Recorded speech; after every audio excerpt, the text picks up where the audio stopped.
के शान है, सादा झंडा के पहचान है। सतनामी के शान है, सादा झंडा के पहचान है।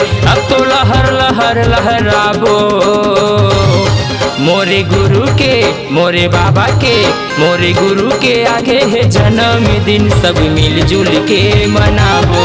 मोरे बाबा के आगे है जन्मदिन सब मिलजुल के मनाबो।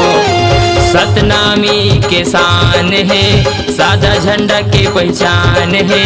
सतनामी के शान है, सादा झंडा के पहचान है। अब तो लहर लहर लहराबो मोरे गुरु के, मोरे बाबा के, मोरे गुरु के आगे है जन्मदिन सब मिलजुल के मनाबो। मोरे बाबा के आगे है जन्मदिन सब मिलजुल के मनाबो।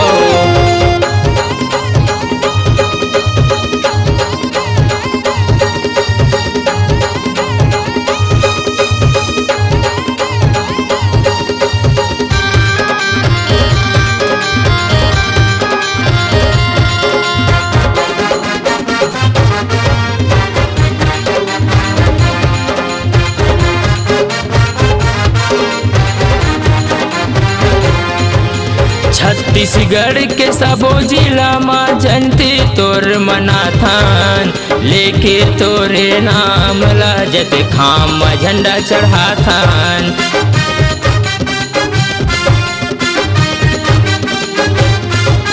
छत्तीसगढ़ के सबो जिला में जनती तोर मनाथन, लेके तोरे नाम लाजत खाम झंडा चढ़ाथन। लेके तोरे नाम लाजत खाम झंडा चढ़ाथन।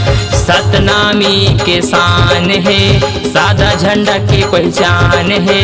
सतनामी के शान है, सादा झंडा के पहचान है। अब तो लहर लहर लहराबो मोरे गुरु के, मोरे बाबा के, मोरे गुरु के आगे है जन्मदिन सब मिलजुल के मनाबो। मोरे बाबा के आगे है जन्मदिन सब मिलजुल के मनाबो।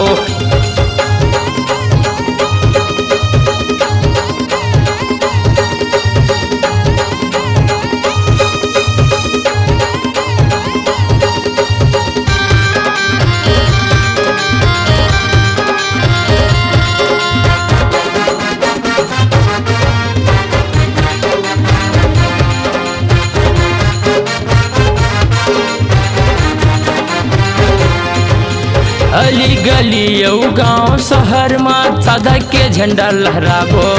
आगे गुरु बाबा के जन्मदिन चलो मिलजुल के मनाबो।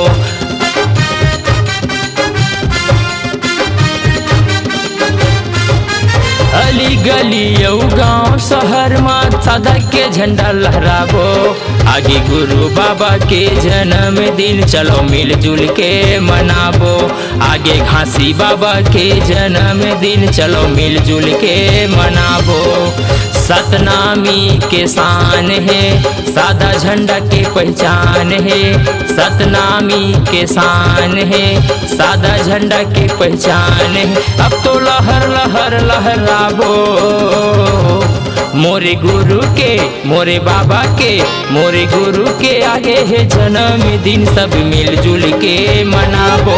घासी बाबा के आगे है जन्मदिन सब मिलजुल के मनाबो। गुरु बाबा के आगे है जन्मदिन सब मिलजुल के मनाबो। घासी बाबा के आगे है जन्मदिन सब मिलजुल के मनाबो।